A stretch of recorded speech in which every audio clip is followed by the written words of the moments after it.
Hello students, here I am going to continue your topic of paper 4.1, that is Gender, School and Society of Unit 4 Part A. In previous two videos we are completing the concept of gender equality, gender equity, difference between both the term, and influence of caste, class, religion and reason.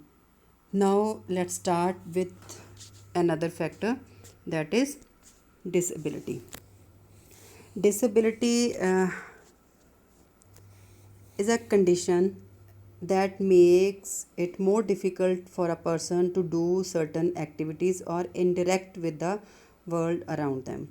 These conditions or impairment may be cognitive, developmental, intellectual, mental, physical, sensory, or a combination of multiple factors. Impairment causing disability may be present from birth or occur during a person's lifetime.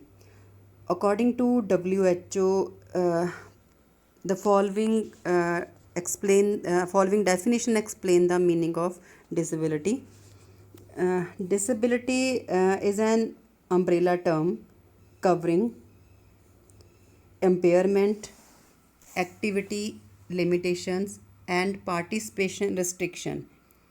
An impairment is a problem in body function or structure.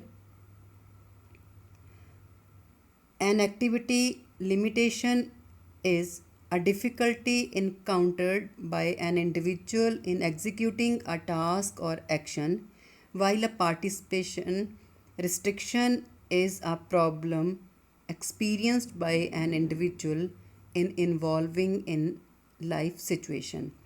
Disability is thus not just a health problem, it is a complex phenomena reflecting the interaction between features of a person's body and features of the society in which he or she lives. Means ਜੇ ਅਸੀਂ disability ਦੀ ਗੱਲ ਕਰਦੇ ਹਾਂ, disability ਇੱਕ ਤਰ੍ਹਾਂ ਦੀ ਕਿਸੇ ਵੀ individual 'ਚ ਜਦੋਂ ਕਿਸੇ ਤਰ੍ਹਾਂ ਦੀ ਕੋਈ ਡਿਫੀਕਲਟੀ ਹੋਏਗੀ, ਕਿਸੇ ਤਰ੍ਹਾਂ ਦੀ ਕੋਈ ਇੰਪੇਅਰਮੈਂਟ ਹੋਏਗੀ, ਕੋਈ ਇਸ ਤਰ੍ਹਾਂ ਦੀ ਪ੍ਰੋਬਲਮ, ਉਹ ਪ੍ਰੋਬਲਮ ਪਰਸਨ ਦੀ ਇੰਟਲੈਕਚੁਅਲ ਪ੍ਰੋਬਲਮ ਵੀ ਹੋ ਸਕਦੀ ਆ, ਉਹਦੀ ਫਿਜ਼ੀਕਲ ਪ੍ਰੋਬਲਮ ਵੀ ਹੋ ਸਕਦੀ ਹੈ, ਉਸ ਪਰਸਨ ਦੀ ਕੋਈ ਸੈਂਸਰੀ ਪ੍ਰੋਬਲਮ ਵੀ ਹੋ ਸਕਦੀ ਹੈ। ਡਿਫਰੈਂਟ ਪ੍ਰੋਬਲਮਸ ਕਰਕੇ ਜਦੋਂ ਪਰਸਨ ਜਿਹੜੀਆਂ ਡੇਲੀ ਰੂਟੀਨ ਦੀਆਂ ਟਾਸਕ ਨੇ ਜਾਂ ਐਕਟੀਵਿਟੀਜ਼ ਨੇ ਉਹਨਾਂ ਨੂੰ ਪ੍ਰੋਪਰਲੀ ਪਰਫੋਰਮ ਨਹੀਂ ਕਰ ਪਾਉਂਦਾ, ਦੈਟ ਇਜ਼ ਕਾਲਡ ਡਿਸੇਬਿਲਿਟੀ। ਜੇ ਅਸੀਂ ਡਿਸੇਬਿਲਿਟੀ ਦਾ ਜਾਂ ਵਿਮਨਸ ਦਾ ਸਟੇਟਸ ਦੇਖੀਏ ਇੰਡੀਆ 'ਚ, ਤਾਂ ਜਿਹੜੀ majority of womens with disability ਨੇ they suffer triple discrimination of being female. Discriminations ਕਿਹੜੇ ਨੇ? ਇੱਕ ਤਾਂ ਦੇ ਆਰ ਫੀਮੇਲ, ਦੂਸਰਾ ਦੇ ਬੀਇੰਗ ਡਿਸੇਬਲ, ਐਂਡ ਤੀਸਰਾ ਦੇ being poor. Being powerless, isolated women with disability are extremely victim of abuse and violence.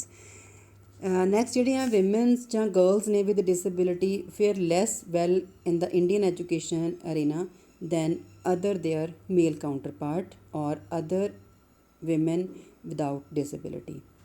In the population ਜੋ ਸਾਡੇ ਕੋਲ ਸੈਂਸੇਸ਼ਨ ਆਇਆ ਹੈਗਾ, majority of persons ਨੇ with disability were found to be illiterate. Only a little more than 1/3, that means 37, near about 37% were reported to be literate. In Indian flagship program on education, the Sarv Sikhya Abhiyan, 30% of the out of school girls are those with disability. The gender gap continues in all levels of education and among different disabilities. ਇਸ normally ਇੱਕ ਥੋੜ੍ਹਾ data ਲੈ ਕੇ ਚੱਲੀ ਹਾਂ ਮੈਂ, ਜਿਹਦੇ base 'ਤੇ ਸਾਨੂੰ ਕੀ ਹੁੰਦਾ, ਕਲੀਅਰ ਹੁੰਦਾ ਵੀ ਜਿਹੜੀਆਂ ਡਿਸੇਬਲ ਵਿਮਨਸ ਨੇ ਉਹਨਾਂ ਨਾਲ ਡਿਸਕ੍ਰਿਮੀਨੇਸ਼ਨ ਕੀ ਹੁੰਦਾ as compare to male counterpart, ਜ਼ਿਆਦਾ ਡਿਸਕ੍ਰਿਮੀਨੇਸ਼ਨ ਹੁੰਦਾ। ਅਤੇ ਜਿਹੜੀਆਂ ਵਿਮਨਸ ਨੇ ਉਹ ਕੀ ਨੇਗੀਆਂ, ਉਹਨਾਂ ਨੂੰ ਕੀ ਆਉਂਦੀ ਹੈ ਪ੍ਰੋਬਲਮ, ਕੀ ਆਉਂਦੀ ਹੈ ਐਜੂਕੇਸ਼ਨ ਉਹਨਾਂ ਤੱਕ ਨਹੀਂ ਅਸੈਸ ਹੁੰਦੀ, ਨੋਰਮਲੀ ਫਾਊਂਡ ਕੀਤਾ ਜਾਂਦਾ ਵੀ ਉਹ ਕੀ ਨੇਗੀਆਂ ਇਲਿਟਰੇਟ ਨੇ। ਜੇ ਅੱਗੇ ਅਸੀਂ ਜੈਂਡਰ ਇਕੁਐਲਿਟੀ ਅਤੇ ਇਕੁਇਟੀ ਦੀ ਗੱਲ ਕਰਦੇ ਹਾਂ ਵਿਦ ਰੈਫਰੈਂਸ ਟੂ ਡਿਸੇਬਿਲਿਟੀ, ਤਾਂ ਉੱਥੇ ਵੀ ਬਹੁਤ ਸਾਰੇ ਤੁਹਾਡੇ ਕੋਲ ਆਸਪੈਕਟਸ ਆਉਂਦੇ ਨੇ, ਲਾਈਕ ਜਿਵੇਂ ਹੈ ਸਭ ਤੋਂ ਪਹਿਲਾਂ ਇਨਵਿਜ਼ੀਬਿਲਿਟੀ ਆਫ ਵਿਮਨ ਵਿਦ ਡਿਸੇਬਿਲਿਟੀ। ਜਿਹੜੀਆਂ ਵਿਮਨਸ ਨੇ ਜਾਂ ਗਰਲਸ ਨੇ ਜਿਹੜੇ ਡਿਸੇਬਲ ਨੇ, ਉਹ ਕੀ ਨੇਗੇ ਹਰ ਜਗ੍ਹਾ ਤੋਂ ਸਾਨੂੰ ਕੀ ਮਿਲਦੇ ਨੇਗੇ, ਇਨਵਿਜ਼ੀਬਲ ਨੇ, ਉਹ ਕਿਸੇ ਦੇ ਸਾਹਮਣੇ ਨਹੀਂ ਆਉਂਦੇ। ਉਹਨਾਂ ਦੀ ਡਿਸੇਬਿਲਿਟੀ ਜਿਹੜੇ ਰਾਈਟਸ ਨੇ ਜਾਂ ਉਹਨਾਂ ਦੀ ਡਿਵੈਲਪਮੈਂਟ ਆ, ਉਹ ਕਿਸੇ ਜਗ੍ਹਾ 'ਤੇ ਉਹਨਾਂ ਦੀ ਕੋਈ ਉਹਨਾਂ ਨੂੰ ਨਹੀਂ ਇੰਪੋਰਟੈਂਸ ਦਿੱਤੀ ਜਾਂਦੀ। ਬੈਰੀਅਰਸ ਟੂ ਐਜੂਕੇਸ਼ਨ, ਜਿਹੜੀਆਂ ਗਰਲਸ ਨੇ ਡਿਸੇਬਿਲਿਟੀ ਨਾਲ, they face more physical, social, economical and cultural access barriers to school, ਅਤੇ ਉਹਨਾਂ ਤੱਕ ਕੀ ਹੈਗਾ ਜੋ ਉਹਨਾਂ ਤੱਕ ਅਸੈਸ ਹੋਣੀ ਚਾਹੀਦੀ ਹੈ ਐਜੂਕੇਸ਼ਨ ਦੀ, ਉਹ ਉਹਨਾਂ ਤੱਕ ਨਹੀਂ ਪਹੁੰਚਦੀ। ਜਿਹੜੀ ਗਰਲਸ ਨੂੰ ਅਪਰਚੁਨਿਟੀਜ਼ ਮਿਲਣੀਆਂ ਚਾਹੀਦੀਆਂ ਨੇ ਕੋਰਸਿਸ ਨੂੰ ਅਟੈਂਡ ਕਰਨ ਦੀ, ਐਜੂਕੇਸ਼ਨ ਨੂੰ ਰਿਸੀਵ ਕਰਨ ਦੇ, ਉਹ ਬਹੁਤ ਲਿਟਲ ਬਿਟ ਉਹਨਾਂ ਤੱਕ ਕੀ ਹੁੰਦੇ ਨੇ, ਪਹੁੰਚਦੇ ਨੇ। ਨੈਕਸਟ ਹੈ ਵਿਕਟਮ ਆਫ ਡਿਊਲ ਡਿਸਕ੍ਰੀਮੀਨੇਸ਼ਨ। ਜਿਹੜੀਆਂ ਵਿਮਨਸ ਨੇਗੀਆਂ, ਡਿਸੇਬਲ ਵਿਮਨਸ ਨੇ, they face double discrimination as compare to their counterpart, like being sometime they are poor, they are disable, ਇਸ ਤਰ੍ਹਾਂ ਦੀਆਂ ਪ੍ਰੋਬਲਮਸ ਆਉਂਦੀਆਂ ਨੇ। ਇਸ ਕਰਕੇ ਉਹ ਨੰਬਰ ਆਫ ਕਾਈਂਡ ਜਿਹੜੇ ਨੇਗੇ ਡਿਸਕ੍ਰੀਮੀਨੇਸ਼ਨ ਕੀ ਕਰਦੀਆਂ ਨੇ, ਫੇਸ ਕਰਦੀਆਂ ਨੇ। ਲੈਸ ਅਪਰਚੁਨਿਟੀ ਫॉर ਸੈਲਫ ਸਫੀਸ਼ੈਂਸੀ, ਜਿਹੜੇ ਵਿਮਨਸ ਐਂਡ ਗਰਲਸ ਡਿਸੇਬਿਲਿਟੀ ਵਾਲੀਆਂ ਨੇ, ਉਹਨਾਂ ਦੇ ਲਈ ਕਿਸੇ ਚੀਜ਼ ਦੀ ਵੀ ਜਿਹੜੀ ਅਸੈਸ ਆ, ਉਹ ਜਿਸ ਤਰੀਕੇ ਨਾਲ ਹੋਣੀ ਚਾਹੀਦੀ ਆ ਉਹ ਨਹੀਂ ਹੁੰਦੀ। ਚਾਹੇ ਅਸੀਂ ਐਜੂਕੇਸ਼ਨ ਅਸੈਸ ਦੀ ਗੱਲ ਕਰੀਏ, ਵਿਮਨ ਟ੍ਰੇਨਿੰਗ ਦੀ ਗੱਲ ਕਰੀਏ, ਇੰਪਲੋਇਮੈਂਟ ਦੀ ਗੱਲ ਕਰੀਏ, ਟਰਾਂਸਪੋਰਟੇਸ਼ਨ ਦੀ ਕਰੀਏ, ਜਾਂ ਹਾਊਸਿੰਗ ਦੀ ਗੱਲ ਕਰੀਏ, ਹਰ ਜਗ੍ਹਾ 'ਤੇ ਕੀ ਮਿਲਦੀ ਹੈ ਉਹਨਾਂ ਨੂੰ, ਡਿਫੀਕਲਟੀ ਫੇਸ ਕਰਨੀ ਪੈਂਦੀ ਹੈ, ਉਹਨਾਂ ਤੱਕ ਹਰ ਚੀਜ਼ ਜਿਹੜੀ ਹੈਗੀ ਉਹ ਨਹੀਂ ਪਹੁੰਚਦੀ। ਨੈਕਸਟ ਹੈ ਇਨਐਡਿਕੁਏਟ ਰੀਹੈਬਲੀਟੇਸ਼ਨ ਸਰਵਿਸਿਜ਼, ਅਤੇ ਇਹਨਾਂ ਜਿਹੜੀਆਂ ਇਸ ਤਰ੍ਹਾਂ ਦੀਆਂ ਵਿਮਨਸ ਨੇ, ਜਿਹੜੀਆਂ ਡਿਸੇਬਲ ਵਿਮਨਸ ਨੇ, ਉਹਨਾਂ ਨੂੰ ਜਿਹੜੀ ਇਨਐਡਿਕੁਏਟ ਜਿਹੜੀ ਹੈਗੀ ਹਰ ਚੀਜ਼ ਦੀ ਰਿਸੀਵ ਹੁੰਦੀ ਹੈ। ਉਹਨਾਂ ਨੂੰ ਜਿਹੜੀਆਂ ਰੀਹੈਬਲੀਟੇਸ਼ਨ ਸਰਵਿਸਿਜ਼ ਨੇ, ਉਹਨਾਂ ਤੱਕ ਕੀ ਨੇਗੀਆਂ, ਲਿਮਿਟਡ ਨੇ। ਦੈਨ ਨੈਕਸਟ ਹੈ ਡਿਪੈਂਡੈਂਸੀ। ਜਿਹੜੀਆਂ ਵਿਮਨਸ ਨੇਗੀਆਂ, ਡਿਸੇਬਲ ਵਿਮਨਸ ਨੇ, ਉਹ ਨੋਰਮਲੀ ਕੀ ਹੈ, ਜਨਰਲੀ ਕੀ ਹੈਗਾ, ਉਹ ਕੀ ਹੋਣਗੀਆਂ, ਕਿਸੇ ਨਾ ਕਿਸੇ 'ਤੇ ਡਿਪੈਂਡੈਂਟ ਹੋਣਗੀਆਂ, ਚਾਹੇ ਫਿਜ਼ੀਕਲੀ ਡਿਪੈਂਡੈਂਟ ਹੋਣ, ਜਾਂ ਸੋਸ਼ਲੀ ਡਿਪੈਂਡੈਂਟ ਹੋਣ, ਜਾਂ ਇਕਨੋਮਿਕਲੀ ਡਿਪੈਂਡੈਂਟ ਹੋਣ। ਨੈਕਸਟ ਹੈ ਲੈਕ ਆਫ ਇੰਪਲੋਇਮੈਂਟ। ਇਹ ਵੀ ਇੱਕ ਬਹੁਤ ਮੇਜਰ ਪ੍ਰੋਬਲਮ ਆਉਂਦੀ ਹੈ ਡਿਸੇਬਿਲਿਟੀ ਦੇ ਰੀਜ਼ਨ ਕਰਕੇ। ਡਿਸੇਬਿਲਿਟੀ ਕਰਕੇ ਜ਼ਿਆਦਾਤਰ ਇਹ ਵਿਮਨਸ ਨੂੰ ਕੀ ਹੈਗੀ, ਜਿਹੜੀ ਇਹਨਾਂ ਨੂੰ ਇੰਪਲੋਇਮੈਂਟ ਜਿਸ ਤਰੀਕੇ ਨਾਲ ਪਾਰਟੀਸਪੇਸ਼ਨ ਇਹਨਾਂ ਦੀ ਹੋਣੀ ਚਾਹੀਦੀ ਹੈ, ਉਸ ਤਰੀਕੇ ਨਾਲ ਇਹਨਾਂ ਦੀ ਕਿਸੇ ਵੀ ਤਰ੍ਹਾਂ ਦੀ ਪਾਰਟੀਸਪੇਸ਼ਨ ਨਹੀਂ ਹੈ। ਵਾਇਲੈਂਸ ਅਗੇਂਸਟ ਡਿਸੇਬਲ ਵਿਮਨ, ਜਿਹੜੀਆਂ ਡਿਸੇਬਲ ਵਿਮਨਸ ਨੇ, ਇਹਨਾਂ ਦੇ ਅਗੇਂਸਟ ਬਹੁਤ ਸਾਰੇ ਇਸ ਤਰ੍ਹਾਂ ਦੇ ਕੇਸ ਮਿਲਦੇ ਨੇ, ਇਸ ਤਰ੍ਹਾਂ ਦੀ ਪ੍ਰੋਬਲਮ ਮਿਲਦੀ ਜਿੱਥੇ ਇਹਨਾਂ ਨੂੰ ਫਿਜ਼ੀਕਲੀ ਅਬਿਊਜ਼ ਕੀਤਾ ਜਾਂਦਾ, ਮੈਂਟਲੀ ਟੌਰਚਰ ਕੀਤਾ ਜਾਂਦਾ। ਉਹ ਜਿਹੜੇ ਸਾਨੂੰ ਕੇਸਿਸ ਨੇਗੇ, ਉਹ ਨੰਬਰ ਆਫ ਕੇਸਿਸ, ਜਿਹੜੇ ਮਲਟੀਪਲ ਕੇਸਿਸ ਸਾਨੂੰ ਇਸ ਤਰ੍ਹਾਂ ਦੇ ਮਿਲਦੇ ਨੇ। ਬੈਡ ਟਰੀਟਮੈਂਟ ਔਰ ਅਬਿਊਜ਼, ਬੀਂਗ ਅ ਡਿਸੇਬਲ ਦੇ always are higher risk factor of bad treatment like abuse। ਜ਼ਿਆਦਾਤਰ ਜਿਹੜੇ ਕੇਸ ਮਿਲਦੇ ਨੇ ਜਿੱਥੇ ਇਹਨਾਂ ਨੂੰ ਕੀਤਾ ਜਾਂਦਾ, ਇਸ ਤਰ੍ਹਾਂ ਦੀਆਂ ਜਿਹੜੀਆਂ ਵਿਮਨਸ ਨੇ, ਉਹਨਾਂ ਨਾਲ ਬਹੁਤ ਸਾਰੀਆਂ ਇਸ ਤਰ੍ਹਾਂ ਦੀਆਂ ਪ੍ਰੋਬਲਮਸ ਆਉਂਦੀਆਂ ਨੇ। ਇਹਦੇ 'ਚ they are abuse of male counterpart, and similarly different type of abuse ਜਿਹੜਾ ਨੋਰਮਲ ਵਿਮਨਸ ਨਾਲ ਹੁੰਦਾ, ਉਹਦੇ ਨਾਲੋਂ ਵੀ ਕੁਛ ਹੱਦ ਤੱਕ ਡਿਫਰੈਂਟ ਅਬਿਊਜ਼ ਇਹਨਾਂ ਨਾਲ ਕੀਤਾ ਜਾਂਦਾ। ਪ੍ਰੋਬਲਮਸ ਆਉਂਦੀਆਂ ਨੇ ਇਹਨਾਂ ਨੂੰ। ਨਾਟ ਪ੍ਰੋਪਰ ਹੈਲਥ ਫੈਸਿਲਿਟੀਜ਼, ਜਿਹੜੀਆਂ ਡਿਸੇਬਲ ਵਿਮਨਸ ਨੇ, ਇਹਨਾਂ ਲਈ ਜਿਹੜੀਆਂ ਪ੍ਰੋਪਰ ਹੈਲਥ ਫੈਸਿਲਿਟੀਜ਼ ਨੇ, ਉਹ ਨਹੀਂ ਮਿਲਦੀਆਂ। ਲੈਕ ਆਫ ਐਕਟਿਵ ਪਾਰਟੀਸਪੇਸ਼ਨ, ਜਿਹੜੀਆਂ ਡਿਸੇਬਲ ਵਿਮਨਸ ਐਂਡ ਗਰਲਸ ਨੇਗੀਆਂ, they are not active participate in any kind of activities, ਕਿਉਂਕਿ ਨੋਰਮਲੀ ਕੀ ਇਹਨਾਂ ਨਾਲ ਡਿਸਕ੍ਰੀਮੀਨੇਸ਼ਨ ਕੀਤਾ ਜਾਂਦਾ। Due to that discrimination they are away from the social structure and social scenario, ਅਤੇ ਇਹਨਾਂ ਨਾਲ ਕੀ ਹੈਗਾ, ਇਹਨਾਂ ਦੀ ਜਿਹੜੀ ਪ੍ਰੈਜ਼ੈਂਸ ਆ ਉਹਨੂੰ ਨੈਗਲੀਜੀਬਲ ਮੰਨ ਕੇ ਚੱਲਿਆ ਜਾਂਦਾ। ਨੈਕਸਟ ਜੋ ਇੱਕ ਟੌਪਿਕ ਆਏਗਾ ਇਸ ਤੋਂ ਬਾਅਦ, ਵੀ ਕਿਵੇਂ ਜਿਹੜਾ ਐਜੂਕੇਸ਼ਨ ਆ ਰੋਲ ਪਲੇ ਕਰ ਸਕਦੀ ਆ ਤਾਂ ਕਿ ਅਸੀਂ ਜੈਂਡਰ ਇਕੁਐਲਿਟੀ ਨੂੰ ਅਤੇ ਜੈਂਡਰ ਇਕੁਇਟੀ ਨੂੰ ਇੰਡੀਆ 'ਚੋਂ ਕੀ ਕਰ ਸਕੀਏ। ਇਹਨੂੰ ਅਸੀਂ ਕਹਿੰਦੇ ਹਾਂ ਕਿ ਪ੍ਰਮੋਟ ਕਰਨ ਲਈ ਜੈਂਡਰ ਇਕੁਐਲਿਟੀ ਨੂੰ ਅਤੇ ਜੈਂਡਰ ਇਕੁਇਟੀ ਨੂੰ ਰੋਲ ਕਿਹਦਾ ਹੋਏਗਾ, ਐਜੂਕੇਸ਼ਨ ਦਾ ਰੋਲ ਹੋਏਗਾ। ਇਹਦੇ 'ਚ ਜਦੋਂ ਅਸੀਂ ਐਜੂਕੇਸ਼ਨ ਦੇ ਰੋਲ ਦੀ ਗੱਲ ਕਰਦੇ ਹਾਂ, ਮੈਂ ਇੱਥੇ ਨਹੀਂ ਮੈਂ ਲਿਖਿਆ, ਤੁਹਾਨੂੰ ਨੋਟਸ ਵਿੱਚ ਮਿਲ ਜਾਏਗਾ ਜਦੋਂ PDF ਫਾਈਲ ਸ਼ੇਅਰ ਕਰਾਂਗੀ। ਯੂਨੈਸਕੋ ਦੀ ਜਿਹੜੀ ਜਨਰਲ ਕਾਨਫਰੰਸ ਹੋਈ ਸੀ ਪੈਰਿਸ ਦੇ ਵਿੱਚ 1995 ਦੇ ਵਿੱਚ, ਉਸ ਪੈਰਿਸ ਦੀਆਂ ਮੈਂ ਕੋਟਸ ਤੁਹਾਡੇ ਨਾਲ ਸ਼ੇਅਰ ਕਰਦੀ ਹਾਂ। All people engage in educational actions must have adequate teaching material and resources at their disposal. In this connection, it is necessary to make the necessary revisions to textbook to remove negative stereotypes and destroy views of the others in related to stereotyping। ਤੇ ਉਹਨਾਂ ਨੇ ਕੀ ਕਿਹਾ, ਇਹਦੇ ਵਿੱਚ ਕੀ ਗੱਲ ਕੀਤੀ ਗਈ ਆ ਵੀ ਜਿੰਨੀ ਵੀ ਅਸੀਂ ਐਜੂਕੇਸ਼ਨ ਪ੍ਰੋਵਾਈਡ ਕਰਨੀ ਆ ਜਾਂ ਐਜੂਕੇਸ਼ਨ ਜੋ ਮਟੀਰੀਅਲ ਪ੍ਰੋਵਾਈਡ ਕਰ ਰਹੇ ਹਾਂ ਜਾਂ ਰਿਸੋਰਸਿਸ ਪ੍ਰੋਵਾਈਡ ਕਰ ਰਹੇ ਹਾਂ, ਉਹ ਸਾਰੇ ਦੇ ਸਾਰੇ ਰਿਸੋਰਸਿਸ ਇਸ ਤਰ੍ਹਾਂ ਦੇ ਹੋਣੇ ਚਾਹੀਦੇ ਨੇ ਜਿਹਦੇ 'ਚ ਅਸੀਂ ਇਹ ਚੀਜ਼ ਨੂੰ ਮਾਇੰਡ 'ਚ ਲੈ ਕੇ ਚੱਲੀਏ ਵੀ ਅਸੀਂ ਨੈਗੇਟਿਵ ਜਿਹੜਾ ਐਟੀਟਿਊਡ ਆ ਉਹਨੂੰ ਕੀ ਕਰਨਾ ਗਾ, ਖ਼ਤਮ ਕਰਨਾ। ਜੈਂਡਰ ਇਕੁਐਲਿਟੀ ਨੂੰ ਜੇ ਅਸੀਂ ਅਚੀਵ ਕਰਨਾ ਚਾਹੁੰਦੇ ਹਾਂ ਤਾਂ ਸਾਨੂੰ ਕੀ ਕਰਨਾ ਪਏਗਾ, ਮੇਲਸ ਐਂਡ ਫੀਮੇਲ ਦੋਨਾਂ ਨੂੰ ਸੇਮ ਰਾਈਟ ਐਂਡ ਅਪਰਚੁਨਿਟੀ ਦੇਣੀਆਂ ਪੈਣਗੀਆਂ, ਚਾਹੇ ਕਿਸੇ ਵੀ ਸੈਕਟਰ ਜਾਂ ਕਿਸੇ ਵੀ ਸੁਸਾਇਟੀ ਦਾ ਉਹ ਪਾਰਟ ਨੇ। there is no discrimination on the basis of caste, class, reason and as disability। ਹਰ ਇੱਕ ਇੰਡੀਵਿਜੂਅਲ ਨੂੰ ਕੀ ਦੇਣਾ ਪਏਗਾ, ਸਾਨੂੰ ਇਕੁਅਲ ਰਾਈਟਸ ਦੇਣੇ ਪੈਣਗੇ, ਇਕੁਅਲ ਬੈਨੀਫਿਟਸ ਦਈਏ ਅਸੀਂ, ਤਾਂ ਕਿ ਹਰ ਇੱਕ ਇੰਡੀਵਿਜੂਅਲ ਪ੍ਰੋਪਰ ਉਹਦਾ ਬੈਨੀਫਿਟ ਲੈ ਸਕੇ, ਤਾਂ ਹੀ ਅਸੀਂ ਕਰ ਸਕਦੇ ਹਾਂ ਜੈਂਡਰ ਇਕੁਐਲਿਟੀ ਨੂੰ ਮੇਨਟੇਨ ਕਰ ਸਕਦੇ ਹਾਂ। ਦੂਸਰਾ ਇਹਦੇ 'ਚ ਕੁਝ ਸੈਕਸ਼ਨਸ ਡਿਵਾਈਡ ਕੀਤੇ ਨੇਗੇ ਤੁਹਾਡੇ ਸਿਲੇਬਸ ਦੇ ਅਕੋਰਡਿੰਗ, ਜਿਹੜੇ ਡਿਫਰੈਂਟ ਸੈਕਸ਼ਨਸ ਨੇ ਉਹ ਜੈਂਡਰ ਇਕੁਇਟੀ ਨੂੰ ਅਤੇ ਜੈਂਡਰ ਇਕੁਐਲਿਟੀ ਨੂੰ ਪ੍ਰਮੋਟ ਕਰਨ ਲਈ ਕੀ ਕਰ ਸਕਦੇ ਨੇ, ਰੋਲ ਪਲੇ ਕਰ ਸਕਦੇ ਨੇ। ਮੈਂ ਇੱਥੇ ਡਿਸਕਰਾਈਬ ਕਰਨ ਲੱਗੀ ਹਾਂ, like for example role of school, role of curriculum, role of text book, role of teacher education institutes. ਇਹ ਕੁਛ ਟਰਮਸ ਨੇਗੀਆਂ ਜਾਂ ਕੁਛ ਏਰੀਆਜ਼ ਨੇ ਜਿਨ੍ਹਾਂ ਏਰੀਆਜ਼ ਦੇ ਥਰੂ ਕੀ ਆ ਹਰ ਇੱਕ ਇੰਡੀਵਿਜੂਅਲ ਕੀ ਕਰਦਾ, ਐਜੂਕੇਸ਼ਨ ਲੈਂਦਾ ਗਾ। ਅਤੇ ਜੇ ਅਸੀਂ ਇਸ ਸਿਸਟਮ ਦੇ ਵਿੱਚ ਜਾਂ ਇਹਨਾਂ ਆਸਪੈਕਟ ਦੇ ਵਿੱਚ ਕੀ ਕਰਦੇ ਹਾਂ, ਚੇਂਜਸ ਕਰ ਦਿੰਦੇ ਹਾਂ, ਇਹਨਾਂ ਆਸਪੈਕਟ ਦੇ ਵਿੱਚ ਅਸੀਂ ਹਰ ਇੱਕ ਜਗ੍ਹਾ 'ਤੇ ਕੀ ਲੈ ਆਉਂਦੇ, ਇਕੁਐਲਿਟੀ ਲੈ ਆਉਂਦੇ ਹਾਂ, ਤਾਂ ਆਟੋਮੈਟਿਕਲੀ ਕੀ ਹੋਏਗੀ, ਇਕੁਐਲਿਟੀ ਜਿਹੜੀ ਅਸੀਂ ਜੈਂਡਰ ਇਕੁਐਲਿਟੀ ਨੂੰ ਕੀ ਕਰ ਲਾਂਗੇ, ਅਚੀਵ ਕਰ ਲਾਂਗੇ। ਇਹਦੇ ਲਈ ਸਭ ਤੋਂ ਪਹਿਲਾਂ ਸਟਾਰਟ ਕਰਦੇ ਹਾਂ ਰੋਲ ਆਫ ਸਕੂਲ। ਜੇ ਰੋਲ ਆਫ ਸਕੂਲ ਦੀ ਜੇ ਗੱਲ ਕਰੀਏ, ਰੋਲ ਆਫ ਸਕੂਲ 'ਚ ਕੀ ਕਰਨਾ ਪਏਗਾ, ਮੈਂ ਥੋੜ੍ਹਾ ਜਿਹਾ ਇਹਨੂੰ ਬਰੀਫਲੀ ਹੀ ਡਿਸਕਸ ਕਰਾਂਗੀ ਤੁਹਾਡੇ ਨਾਲ। ਅਸੀਂ ਕਹਿੰਦੇ ਰੋਲ ਆਫ ਸਕੂਲ 'ਚ ਕੀ ਆ, ਇੱਕ ਤਾਂ ਅਵੋਇਡ ਕਰੀਏ ਵੀ ਜਿਹੜਾ ਜੈਂਡਰ ਰੋਲ ਸਟੀਰੀਓਟਾਈਪਿੰਗ ਆ ਉਹਨੂੰ ਅਵੋਇਡ ਕੀਤਾ ਜਾਵੇ। ਨੈਗੇਟਿਵ ਜਿਹੜਾ ਸਾਡਾ ਨੈਗੇਟਿਵ ਰੋਲ ਆ ਟੂਵਰਡ ਜੈਂਡਰ, ਅਸੀਂ ਉਹਨੂੰ ਕੀ ਕਰੀਏ, ਅਵੋਇਡ ਕਰੀਏ। ਪ੍ਰਮੋਟ ਕਰੀਏ ਵੀ ਗਰਲਸ ਅਤੇ ਬੋਇਜ਼ ਕੀ ਨੇਗੇ, ਬੋਥ ਆਰ ਇਕੁਅਲ, ਅਤੇ ਦੋਨਾਂ ਨੂੰ ਕੀ ਦੇਣੀਆਂ ਨੇ, ਆਲ ਟਾਈਪ ਆਫ ਜਿਹੜੀਆਂ ਐਕਟੀਵਿਟੀਜ਼ ਉਹਨਾਂ ਲਈ ਕੀ ਕਰਨੀਆਂ ਨੇ, ਅਸੀਂ ਪ੍ਰਮੋਟ ਕਰਨੀਆਂ, ਚਾਹੇ ਵੋਕੇਸ਼ਨਲ ਕੋਰਸਿਸ ਨੇ, ਚਾਹੇ ਸਬਜੈਕਟ ਨੇ, ਚਾਹੇ ਸਪੋਰਟਸ ਐਕਟੀਵਿਟੀ ਨੇ। ਦੂਸਰਾ, integrate life skills and gender equality.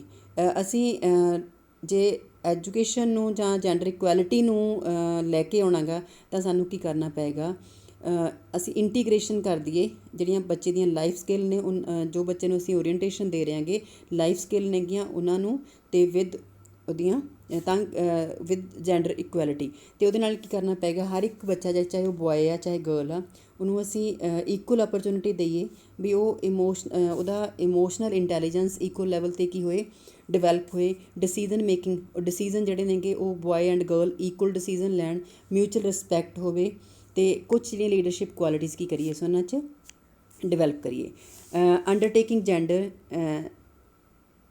ਸੈਂਸਿਟਾਈਜੇਸ਼ਨ, ਅਸੀਂ ਸਕੂਲਾਂ ਦੇ ਵਿੱਚ ਸਾਡਾ ਇੱਕ ਰੋਲ ਹੋਣਾ ਚਾਹੀਦਾ, school should undertake gender sensitisation of parents, community leaders, members, teachers, girls and boys in order to raise their awareness and understand of the needs to support girl education. Next है provide training in gender responsive. Teacher ਜਿਹੜੇ ਨੇਗੇ training ਜਿਹੜੀ ਦੇਣੀ ਆ, ਅਸੀਂ training ਜਿਹੜੇ teachers ਨੂੰ ਦਿੰਦੇ ਹੈਗੇ ਉਹ ਇਸ ਤਰ੍ਹਾਂ ਦੀਆਂ ਸਕਿੱਲਸ ਬੱਚਿਆਂ ਨੂੰ ਸਿਖਾਉਣ, ਤਾਂ ਕਿ ਬੱਚਿਆਂ ਨੂੰ ਕੀ ਕਰੀਏ, ਅਸੀਂ ਟ੍ਰੇਨ ਕਰੀਏ ਜਿਹੜੀਆਂ ਉਹਨਾਂ ਦੇ ਲਈ ਕਿਸ ਤਰੀਕੇ ਨਾਲ ਉਹਨਾਂ ਨੇ ਆਪਣੇ ਉਸ ਪਰਟੀਕੂਲਰ ਏਰੀਆ 'ਚ ਕੀ ਕਰਨਾ ਹੈਗਾ, ਰਿਸਪੌਂਡ ਕਰਨਾ। Empower females with skills, school should encourage ਜਾਂ organise various activities and programme for empowering girls, self confidence, speaking out, decision making, in order for them to overcome gender based constraint to their education. Deconditioning of gendered attitude, empowering boys with skills to de-link from gender ਜਿਹੜਾ ਅਸੀਂ ਕਹਿੰਦੇ ਹਾਂਗੇ gendered attitude ਹੈਗਾ, and practices such as bullying and sexual ਜਿਹੜੇ abuse, and ਇੱਕ ਹੋਰ ਅਸੀਂ ਕਰੀਏ develop ਕਰੀਏ ਸੈਲਫ ਕੌਨਫੀਡੈਂਸ, ਤਾਂ ਕਿ ਜਿਹੜੇ ਬੱਚੇ ਨੇ ਉਹ ਇਸ ਚੀਜ਼ ਨੂੰ ਅਸੈਪਟ ਕਰਨ ਪੋਜ਼ੀਟਿਵਲੀ ਵੀ ਜੈਂਡਰ ਕੀ ਹੈਗਾ, ਇਕੁਅਲ ਆ। ਦੈਨ ਪ੍ਰੋਵਾਈਡ ਸੈਕਸ ਐਜੂਕੇਸ਼ਨ, ਸਕੂਲਾਂ ਦੇ ਵਿੱਚ ਜਿਹੜੀ ਟ੍ਰੇਨਿੰਗ ਦੇ ਰਹੇ ਹਾਂ ਅਸੀਂ, ਸਕੂਲਾਂ 'ਚ ਟ੍ਰੇਨਿੰਗ ਦਿੰਦੇ ਹਾਂ, ਉਹਦੇ 'ਚ ਕੀ ਕਰੀਏ, ਸੈਕਸ ਐਜੂਕੇਸ਼ਨ ਨੂੰ as a important part involve ਕੀਤਾ ਜਾਵੇ। Safety and security, school need to promote and nurture safe and secure environment, especially for girls, so that they can exercise their constitutional rights to education. Gender equity, print rich environment at school. ਜਿਹੜਾ ਵੀ ਅਸੀਂ school 'ਚ environment provide ਕਰੀਏ, that should be gender equitable, print rich environment. Gender responsive text books and libraries, ਜਿਹੜੀਆਂ ਸਾਡੀਆਂ libraries ਨੇ ਜਾਂ ਸਾਡੀਆਂ text books ਨੇ, that should be gender responsive. Means ਅਸੀਂ ਇਹਦੇ 'ਚ ਕੀ ਕਰੀਏ, ਜੈਂਡਰਸ ਦਾ ਜਿਹੜਾ ਰੂਲ ਆ that should be promote as a positive role. Then teacher ਦਾ touch barrier, teacher as a torch bearer of gender equality. Teacher ਕੀ ਹੋਣਾ ਚਾਹੀਦਾ, that is the as a torch bearer. Means teacher ਕੀ ਕਰੇ, ਬੱਚਿਆਂ ਨੂੰ participate ਕਰਨ ਲਈ, ਮੋਟੀਵੇਟ ਕਰਨ ਲਈ ਕਲਾਸਰੂਮ ਐਕਟੀਵਿਟੀਜ਼ ਦੇ ਵਿੱਚ ਹਮੇਸ਼ਾ ਉਹਨਾਂ ਦੀ ਕੀ ਕਰੇਗਾ, ਹੈਲਪ ਕਰੇਗਾ। Functional guidance and counselling cell, ਸਕੂਲਾਂ ਦੇ ਵਿੱਚ ਕੀ ਹੋਣਾ ਚਾਹੀਦਾ, ਇੱਕ ਫੰਕਸ਼ਨਲ ਅਸਟੈਬਲਿਸ਼ ਹੋਣਾ ਚਾਹੀਦਾ ਗਾਈਡੈਂਸ ਐਂਡ ਕਾਉਂਸਲਿੰਗ ਸੈੱਲ, ਜਿਹੜਾ ਟਾਈਮ ਟੂ ਟਾਈਮ ਬੱਚੇ ਦੀਆਂ ਸੋਸ਼ਲ ਅਤੇ ਸਾਈਕੋਲੋਜੀਕਲ ਪ੍ਰੋਬਲਮਸ ਨੂੰ ਸੋਲਵ ਕਰੇ ਅਤੇ ਬੱਚਿਆਂ ਨੂੰ ਟਾਈਮ ਟੂ ਟਾਈਮ ਹੈਲਪ ਕਰੇ। ਦੂਸਰਾ ਹੈ ਰੋਲ ਆਫ ਕਰੀਕੁਲਮ। ਕਰੀਕੁਲਮ 'ਚ ਕੀ ਹੋਣਾ ਚਾਹੀਦਾ, ਜਿਹੜਾ ਅਸੀਂ ਕਰੀਕੁਲਮ ਦੀ ਜੇ ਗੱਲ ਕਰਦੇ ਹਾਂ, ਕਰੀਕੁਲਮ ਦੇ ਵਿੱਚ ਕੀ ਆ, ਕਰੀਕੁਲਮ ਜਿਹੜਾ ਕੰਟੈਂਟ ਆ that should be properly hold the responsibility ਕਿ ਉਹਦੇ 'ਚ ਜਿਹੜਾ ਕੰਟੈਂਟ ਅਸੀਂ ਕਵਰ ਕਰਕੇ ਚੱਲੀਏ, ਉਹ ਕੀ ਕਰੇ, ਜਿਹੜੀਆਂ ਐਗਜ਼ਾਮਪਲ ਪ੍ਰਜੈਂਟ ਕਰੇ ਜਾਂ ਐਗਜ਼ਾਮਪਲ ਦੇਵੇ, that should be on the basis of gender equality. Learning method, ਜਿਹੜੇ ਕਲਾਸ 'ਚ ਮੈਥਡ ਯੂਜ਼ ਕਰੀਏ ਉਹਨਾਂ 'ਚ ਵੀ ਅਸੀਂ ਇਸ ਚੀਜ਼ ਨੂੰ ਜੈਂਡਰ ਜਿਹੜੀ ਇਮੇਜ ਆ ਉਹਨੂੰ ਕੀ ਕਰੀਏ, ਇਕੁਐਲਿਟੀ ਬੇਸ 'ਤੇ ਪ੍ਰਜੈਂਟ ਕਰੀਏ। Then language of instruction and literacy, ਜਿਹੜੀ ਬੱਚਿਆਂ ਲਈ ਲੈਂਗੁਏਜ ਯੂਜ਼ ਕੀਤੀ ਜਾ ਰਹੀ ਆ ਉਹਨੂੰ ਅਸੀਂ ਜਿਓਗ੍ਰਾਫੀਕਲ ਔਰ ਕਲਚਰਲ ਦੇ ਬੇਸ 'ਤੇ ਮੇਨ ਸਟਰੀਮਸ ਨਾ ਕਰੀਏ, ਐਜੂਕੇਸ਼ਨ ਦੇਣੀ ਆ, that should be done with a neutral language. Method of evaluation and assessment, ਜਿਹੜੀ ਸਾਡੀ ਮੈਥਡ ਯੂਜ਼ ਕਰਨੇ ਨੇ ਅਸੀਂ ਇਵੈਲੂਏਸ਼ਨ ਲਈ ਜਾਂ ਅਸੈਸਮੈਂਟ ਲਈ, that should be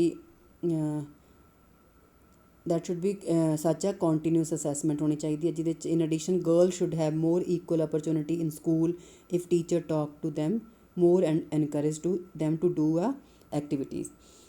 Then involvement of stakeholders, ensure that curriculum development involve consultation ਸਾਨੂੰ ਚਾਹੀਦੀ ਹੈ ਸੁਸਾਇਟੀ ਦੇ ਡਿਫਰੈਂਟ ਪਾਰਟ ਦੀ, ਤਾਂ ਕਿ ਸਾਨੂੰ ਅਸੀਂ ਜੈਂਡਰ ਇਕੁਐਲਿਟੀ ਨੂੰ ਜ਼ਿਆਦਾ ਪੋਜ਼ੀਟਿਵ ਵੇ ਨਾਲ ਕਰ ਸਕੀਏ, ਪ੍ਰਮੋਟ ਕਰ ਸਕੀਏ। ਉਹਦੇ ਲਈ ਅਸੀਂ ਕੀ ਲੈ ਸਕਦੇ ਹਾਂ, ਸਟੇਕ ਹੋਲਡਰਸ ਤੋਂ ਟਾਈਮ ਟੂ ਟਾਈਮ ਉਹਨਾਂ ਦੀ ਇਨਵੋਲਵਮੈਂਟ ਨੂੰ ਸਕੂਲ 'ਚ ਸਕਸੈਸਫੁਲੀ ਯੂਜ਼ ਕਰ ਸਕਦੇ ਹਾਂ। ਇੰਪਲੀਮੈਂਟੇਸ਼ਨ ਆਫ ਗੌਰਮੈਂਟ ਸਕੀਮਸ, ਜਿੰਨੀਆਂ ਵੀ ਗੌਰਮੈਂਟ ਦੀਆਂ ਸਕੀਮਸ ਆਉਂਦੀਆਂ ਨੇ ਉਹ ਇਕੁਐਲਿਟੀ ਜਾਂ ਇਕੁਇਟੀ ਦੀ ਗੱਲ ਕਰਦੀਆਂ ਨੇ, ਜਿਨ੍ਹਾਂ ਸਕੀਮਸ ਦੇ ਵਿੱਚ ਗਰਲਸ ਦੀ ਐਜੂਕੇਸ਼ਨ ਨੂੰ ਪ੍ਰਮੋਟ ਕੀਤਾ ਜਾਂਦਾ, ਉਹਨੂੰ ਕੀ ਕਰੀਏ, ਅਸੀਂ ਅਪਲਾਈ ਕਰੀਏ। ਨੈਕਸਟ ਹੈ ਟੈਕਸਟ ਬੁੱਕ। ਵੈਸੇ ਤਾਂ ਟੈਕਸਟ ਬੁੱਕ ਅਸੀਂ ਐਜ਼ ਇਟ ਇਜ਼ ਪਹਿਲਾਂ ਇੱਕ ਚੈਪਟਰ ਪੜ੍ਹ ਚੁੱਕੇ ਹਾਂ, ਬਟ ਇੱਥੇ ਫਿਰ ਵੀ ਥੋੜ੍ਹੇ ਜਿਹੇ ਮੈਂ ਪੁਆਇੰਟਸ ਗੱਲ ਕਰਾਂਗੀ। ਅਟੈਂਸ਼ਨ ਟੂ ਜੈਂਡਰ ਜਾਂ ਹਿਊਮਨ ਰਾਈਟ ਇਸ਼ੂਜ਼, ਜਿੰਨੀਆਂ ਵੀ ਟੈਕਸਟ ਬੁੱਕ ਪਬਲਿਸ਼ ਹੋਣ ਉਹਨਾਂ 'ਚ ਇਸ ਚੀਜ਼ ਨੂੰ ਅਟੈਂਸ਼ਨ ਦਿੱਤੀ ਜਾਵੇ ਵੀ ਜਿੰਨੇ ਵੀ ਜਿਹੜੇ ਜੈਂਡਰ ਜਾਂ ਹਿਊਮਨ ਰਾਈਟ ਇਸ਼ੂਜ਼ ਨੇ ਉਹਨਾਂ ਨੂੰ ਸਪੈਸ਼ਲੀ ਮੈਂਸ਼ਨ ਕੀਤਾ ਜਾਵੇ। ਕੰਸਲਟੈਂਸ ਵਿਦ ਐਕਸਪਰਟਸ, ਜਦੋਂ ਵੀ ਟੈਕਸਟ ਬੁੱਕਸ ਨੂੰ ਰਾਈਟਿੰਗ ਲਈ ਉਹਦਾ ਪ੍ਰੋਸੈਸ ਵਰਕਆਊਟ ਹੋ ਰਿਹਾ ਹੁੰਦਾ, ਉਸ ਟਾਈਮ 'ਤੇ ਜਿਹੜੀ ਸਾਨੂੰ ਕੀ ਕਰਨਾ ਚਾਹੀਦਾ, ਜਿਹੜੇ ਐਕਸਪਰਟ ਨੇਗੇ ਜਾਂ ਐਕਸਪਰਟ ਕਮੇਟੀਜ਼ ਨੇ ਉਹਨਾਂ ਤੋਂ ਕੀ ਲੈਣੀ ਚਾਹੀਦੀ ਹੈ, ਕੰਸਲਟੈਂਸ ਲੈਣੀ ਚਾਹੀਦੀ ਹੈ।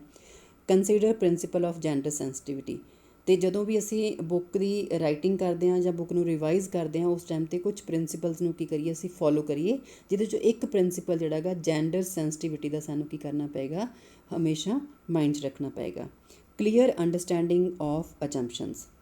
Before textbook are written, the assumption about children learning content, inclusion and equality should be clearly understood by the author, and manuscript should be reviewed both internally and externally to produce valid and authentic textbooks.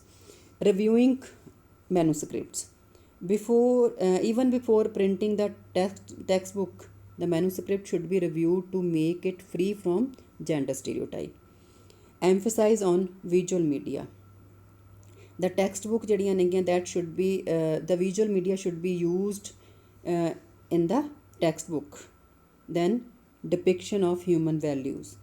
Textbook should depict human value related to learning to live together respecting diversity and differences, share and caring value of women's work, preservation and conservation of environment, religious tolerance and development, a critical perspective are all woven in the new visual depiction in the books. Then promote critical thinking. They should sensitize on promoting critical thinking among children for questioning stereotypes. ਜਿਹੜੀਆਂ myths ਨੇ misconceptions ਨੇਗੀਆਂ ਉਹਨਾਂ ਦੇ regarding ਬੱਚੇ ਕੀ ਕਰਨ, ਉਹਨਾਂ ਨੂੰ aware ਕੀਤਾ ਜਾਵੇ ਅਤੇ ਤਾਂ ਕਿ ਉਹ ਪ੍ਰੈਕਟਿਸ ਕੀਤੀਆਂ ਜਾ ਸਕਣ, ਸੁਸਾਇਟੀ 'ਚੋਂ ਰਿਮੂਵ ਕੀਤੀਆਂ ਜਾ ਸਕਣ। ਨੈਕਸਟ ਹੈ ਇਹਦੇ 'ਚ awareness schemes. Schemes and programs on promoting gender equality in connection with state and level of education can be mentioned at appropriate place for greater awareness to bridge all segments of society. जो books नेगियां text books ने they should play a role of bridge between different segments of society, चाहे असी cast की गल करिए, class की गल करिए, रिलीजन की गल करिए, लोकेशन की गल करिए। Mention females as role model. Books दे विच की करिए किया जाए विमेंस नू as a role model text book दे विच मैंशन किया जाए। नैक्सट है फोकस ऑन करंट इशूज़। ਜਿਹੜੇ ਪ੍ਰੀਵੈਂਟਿਵ ਲॉज ਨੇ ਐਂਡ ਗੌਰਮੈਂਟ ਮੈਜ਼ਰਸ ਨੇ ਫॉर ਡੀਲਿੰਗ ਵਿਦ ਜਿਹੜੇ ਸੋਸ਼ਲ ਇਸ਼ੂਜ਼ ਨੇਗੇ, ਲਾਈਕ ਕਹਿੰਦੇ ਆ for example sex ratio, AIDS, drug related ਜਿਹੜੇ ਇਸ਼ੂਜ਼ ਨੇ that should be mention at appropriate place in text books. Acknowledge of contribution of male and female. ਜਿੱਥੇ ਵੀ ਕਿਤੇ particularly ਸਾਨੂੰ ਲੱਗ ਰਿਹਾ ਸੀ ਟੈਕਸਟ ਬੁੱਕ ਜਿਹੜੇ ਮਟੀਰੀਅਲ ਦੇ ਵਿੱਚ ਆ ਉਹ ਜਿਹੜੇ ਮੈਨ ਵਿਮਨਸ ਦੀਆਂ ਕੰਟਰੀਬਿਊਸ਼ਨਸ ਨੇ ਜਾਂ ਅਚੀਵਮੈਂਟਸ ਨੇ ਉਹਨਾਂ ਨੂੰ ਕੀ ਕੀਤਾ ਜਾਵੇ, ਇਕਨੋਲੇਜ ਕੀਤਾ ਜਾਵੇ। ਨੈਕਸਟ ਹੈ ਰੋਲ ਆਫ ਟੀਚਰ। ਟੀਚਰ ਵੀ ਇੱਕ ਇਸ ਤਰ੍ਹਾਂ ਦਾ ਰੋਲ ਪਲੇ ਕਰਦਾ ਜਿਹਦੇ ਨਾਲ ਕੀ ਅਸੀਂ ਜੈਂਡਰ ਇਕੁਐਲਿਟੀ ਨੂੰ ਕਲਾਸਰੂਮ ਦੇ ਵਿੱਚ ਸਭ ਤੋਂ ਕਿਉਂਕਿ ਕਲਾਸਰੂਮ ਦੇ ਵਿੱਚ ਜੇ ਸਭ ਤੋਂ ਜ਼ਿਆਦਾ ਕਰੂਸ਼ੀਅਲ ਜਿਹੜਾ ਰੋਲ ਆ ਜਾਂ ਸਭ ਤੋਂ ਜ਼ਿਆਦਾ ਇੰਪੋਰਟੈਂਟ ਰੋਲ ਆ ਬੱਚਿਆਂ ਦੀ ਫੇਲੀਅਰ ਅਤੇ ਸਕਸੈਸ ਜਿਹੜੀ ਆ ਡਿਪੈਂਡ ਕਰਦੀ ਆ ਉਹ ਕਿਹਦੇ 'ਤੇ ਡਿਪੈਂਡ ਕਰਦੀ ਆ, ਟੀਚਰਸ 'ਤੇ। ਇਸ ਕਰਕੇ ਟੀਚਰਸ ਨੂੰ ਵੀ ਕੀ ਕਰਨਾ ਪਏਗਾ, ਕੁਛ ਮੋਰ ਸਟ੍ਰੈਟਜੀਜ਼ ਯੂਜ਼ ਕਰਨੀਆਂ ਪੈਣਗੀਆਂ ਤਾਂ ਕਿ ਉਹ ਕਲਾਸਰੂਮ ਦੇ ਵਿੱਚ ਜੈਂਡਰ ਇਕੁਐਲਿਟੀ ਜਾਂ ਜੈਂਡਰ ਇਕੁਐਲਿਟੀ ਨੂੰ ਕੀ ਕਰੇ, ਲੈ ਕੇ ਆ ਸਕੇ। ਇਹਦੇ ਲਈ ਐਸਟੈਬਲਿਸ਼ ਰੂਲ। ਸਭ ਤੋਂ ਪਹਿਲਾਂ ਇੱਕ ਇੰਪੋਰਟੈਂਟ ਆ ਵੀ ਟੀਚਰ ਕੀ ਕਰੇ, ਆਪਣੀ ਕਲਾਸ ਦੇ ਲਈ ਕੁਛ ਰੂਲਸ ਨੂੰ ਐਸਟੈਬਲਿਸ਼ ਕਰੇ ਤਾਂ ਕਿ ਜਿਹਦੇ ਨਾਲ ਉਹ ਕੀ ਕਰ ਸਕੇ, ਜੈਂਡਰ ਇਕੁਐਲਿਟੀ ਨੂੰ ਪ੍ਰਮੋਟ ਕਰਨ ਲਈ ਰੋਲ ਪਲੇ ਕਰ ਸਕੇ। ਯੂਜ਼ engendered ਪੈਟਰਨ ਇਨ ਦਾ ਕਲਾਸਰੂਮ ਔਰਗਨਾਈਜੇਸ਼ਨ। ਜਦੋਂ ਉਹਨੇ ਕਲਾਸਰੂਮ ਨੂੰ ਆਪਣੀ ਨੂੰ ਕਲਾਸ ਨੂੰ ਔਰਗਨਾਈਜ਼ ਕਰਨਾ ਤਾਂ ਉਹ ਸਿੰਪਲੀ ਇੱਕ ਪੈਟਰਨ ਇੰਪਲਾਈ ਕਰੇ ਜਿਹਦੇ 'ਚ ਜੈਂਡਰਸ ਨੂੰ ਜੈਂਡਰ ਬੇਸ 'ਤੇ ਕਲਾਸ ਦੀ ਔਰਗਨਾਈਜੇਸ਼ਨ ਨਾ ਕਰੇ। Have ensure equal participation in classroom sitting plan. Classroom sitting plan ਦੇ ਵਿੱਚ ਜਿਹੜੀ ਪਾਰਟੀਸਪੇਸ਼ਨ ਆ ਉਹ ਕੀ ਹੋਵੇ, ਸਾਰੇ ਬੱਚਿਆਂ ਦੀ ਇਕੁਅਲ ਹੋਵੇ, regardless of their gender, regardless their caste, regardless their class. ਅਸੀਂ ਕਿਸੇ ਵੀ ਚੀਜ਼ ਨੂੰ ਕੀ ਕਰੀਏ, ਪ੍ਰਮੋਟ ਨਾ ਕਰੀਏ, ਇਕੁਅਲ ਬੇਸ 'ਤੇ ਕੀ ਕਰੀਏ, ਬੱਚਿਆਂ ਦੀ ਸਿਟਿੰਗ ਅਰੇਂਜਮੈਂਟ ਨੂੰ ਪਾਰਟੀਸਪੇਟ ਕਰੀਏ। Equal academic and behavioural expectation from all students. Teacher ਦਾ ਇੱਕ ਰੋਲ ਬਣਦਾ, ਟੀਚਰ ਦੀ ਇੱਕ ਡਿਊਟੀ ਬਣਦੀ ਆ ਵੀ ਉਹ ਜਿੰਨੇ ਵੀ ਉਹਦੇ ਕੋਲ ਸਟੂਡੈਂਟਸ ਨੇ ਉਹਨਾਂ ਸਟੂਡੈਂਟਸ ਨੂੰ ਸਾਰਿਆਂ ਨੂੰ ਇਕੁਅਲ ਟਰੀਟ ਕਰੇ, ਈਦਰ ਮੇਲ ਔਰ ਫੀਮੇਲ। ਔਰ ਮੋਰਓਵਰ ਕਿਸ ਕਾਸਟ ਨਾਲ ਬਿਲੋਂਗ ਕਰਦਾ, ਕਿਸ ਕਲਾਸ ਨਾਲ ਬਿਲੋਂਗ ਕਰਦਾ, ਇਹਨਾਂ ਚੀਜ਼ਾਂ ਨੂੰ ਕੀ ਕਰੇ ਟੀਚਰ ਕਦੇ ਵੀ ਇਹਨਾਂ ਚੀਜ਼ਾਂ ਨੂੰ ਕੀ ਕਰੇਗਾ, ਟੀਚਰ ਅਵੋਇਡ ਕਰੇਗਾ। ਉਹਦੀ ਜਗ੍ਹਾ 'ਤੇ teacher should try to avoid making these ਜਿਹੜੇ, ਕਿਉਂਕਿ ਜੇ ਇਸ ਤਰ੍ਹਾਂ ਦੇ ਆਸਪੈਕਟਸ ਨੂੰ ਅਵੋਇਡ ਕਰੇਗਾ ਤਾਂ ਈਜ਼ੀਲੀ ਟੀਚਰ ਕੀ ਕਰ ਸਕਦਾ, ਕਲਾਸਰੂਮ 'ਚ ਇਕੁਐਲਿਟੀ ਨੂੰ ਪ੍ਰਮੋਟ ਕਰ ਸਕਦਾ। Use group work. Often students ਨੂੰ ਜਦੋਂ ਉਹਨੇ ਵਰਕ ਕਰਾਉਣਾ ਗਾ ਟੀਚਰ ਨੇ, ਟੀਚਰ ਕੀ ਕਰੇਗਾ, ਉਹਨਾਂ ਨੂੰ ਉਹਨਾਂ ਦੇ ਗਰੁੱਪਸ ਬਣਾਏਗਾ। ਗਰੁੱਪ ਜਿਹੜੇ ਨੇ that should B with students comfort zone. ਇਹਦੇ 'ਚ ਉਹ ਡਿਸਟਰੀਬਿਊਸ਼ਨ ਨਹੀਂ ਕਰੇਗਾ, ਡਿਵਾਈਡ ਨਹੀਂ ਕਰੇਗਾ ਬੱਚਿਆਂ ਨੂੰ, ਮੇਲਸ ਨੂੰ ਅਲੱਗ, ਫੀਮੇਲਸ ਨੂੰ ਅਲੱਗ। ਐਕਟੀਵਿਟੀਜ਼ ਨੂੰ ਪਰਫੋਰਮ ਕਰਨ ਲਈ ਸਟੂਡੈਂਟਸ ਦੀ ਫੋਰਮ 'ਚ ਕੀ ਕਰੇਗਾ, ਗਰੁੱਪ ਬਣਾਏਗਾ। Addressing students equally. ਜਿੰਨੇ ਕਲਾਸ ਸਟੂਡੈਂਟਸ ਨੇ ਸਾਰਿਆਂ ਨੂੰ ਕੀ ਕਰੇਗਾ, ਟੀਚਰ ਹਮੇਸ਼ਾ ਇਕੁਅਲ ਟਰੀਟ ਕਰੇਗਾ। Provide equal wait time to answer questions. Use gender neutral language. ਜਿਹੜੀ ਉਹਨੇ ਲੈਂਗੁਏਜ ਯੂਜ਼ ਕਰਨੀ ਹੈ ਕਲਾਸਰੂਮ ਦੇ ਵਿੱਚ that should be neutral. Use of gender natural activity. ਜਿਹੜੇ ਨਿਊਟਰਲ ਐਕਟੀਵਿਟੀਜ਼ ਨੂੰ ਕੀ ਕਰੇ, ਉਹ ਪ੍ਰਮੋਟ ਕਰੇ। ਨਿਊਟਰਲ ਐਕਟੀਵਿਟੀਜ਼ ਕਿਹੜੀਆਂ ਹੋਣਗੀਆਂ, ਲਾਈਕ ਅਸੀਂ ਕਹਿੰਦੇ ਹਾਂ ਕੰਡਕਟਿੰਗ, ਕੋਈ ਵਰਕਸ਼ਾਪ ਕੰਡਕਟ ਕਰਾਉਣੀ ਆ, ਕੋਈ ਕਲਾਸਰੂਮ 'ਚ ਬੱਚਿਆਂ ਤੋਂ ਕੋਈ ਲੈਸਨ ਦਿਵਾਉਣਾ ਗਾ, ਫੋਕਸ ਕਰਨਾ ਜੈਂਡਰ ਇਸ਼ੂਜ਼ ਨੂੰ, ਹਮੇਸ਼ਾ ਹਰ ਜਗ੍ਹਾ 'ਤੇ ਕੀ ਕਰੇਗਾ, ਉਹ ਨਿਊਟਰਲ ਐਕਟੀਵਿਟੀ ਕਰਾਏਗਾ ਕਲਾਸ 'ਚ। Then body language, teacher may not realize that their body language with female student might be different from that of male student। ਦੋਨਾਂ ਲਈ ਕੀ ਹੋਏਗੀ, ਉਹਦੀ ਬੋਡੀ ਲੈਂਗੁਏਜ ਸੇਮ ਹੋਏਗੀ। ਜਿਹੜਾ ਉਹਦਾ ਟਾਕਿੰਗ ਜਾਂ ਉਹਦਾ ਰਿਸਪੈਕਟ, ਬੱਚਿਆਂ ਨੂੰ ਰਿਸਪੈਕਟ ਕਰਨ ਦਾ, ਬੱਚਿਆਂ ਤੋਂ ਕੁਛ ਲਿਸਨ ਕਰਨ ਦਾ, ਜਾਂ ਬੱਚਿਆਂ ਨੂੰ ਕੁਛ, ਜਾਂ ਬੱਚਿਆਂ ਨਾਲ ਫੇਸ ਟੂ ਫੇਸ ਇੰਟਰੈਕਸ਼ਨ ਕਰਨ ਦਾ, ਬੱਚਿਆਂ ਵੱਲ ਨੂੰ ਮੂਵ ਕਰਨ ਦਾ, ਉਹ ਸਾਰਾ ਜਿਹੜਾ ਵੇ ਹੋਏਗਾ ਉਹ ਕੀ ਹੋਏਗਾ, ਨਿਊਟਰਲ ਹੋਏਗਾ। ਦੈਨ ਇਸ ਤੋਂ ਬਾਅਦ ਨੈਕਸਟ ਆਉਂਦਾ ਇਹਦੇ 'ਚ ਇੱਕ ਰੋਲ ਆਫ ਟੀਚਰ, ਜਿਹੜੇ ਟੀਚਰ ਐਜੂਕੇਸ਼ਨ ਇੰਸਟੀਚਿਊਟਸ ਨੇਗੇ। ਇਹ ਟੀਚਰ ਐਜੂਕੇਸ਼ਨ ਇੰਸਟੀਚਿਊਟ ਦੇ ਵਿੱਚ ਮੈਂ ਜ਼ਿਆਦਾ ਇਹਨੂੰ ਡਿਟੇਲਸ ਨਹੀਂ ਕਰ ਰਹੀ।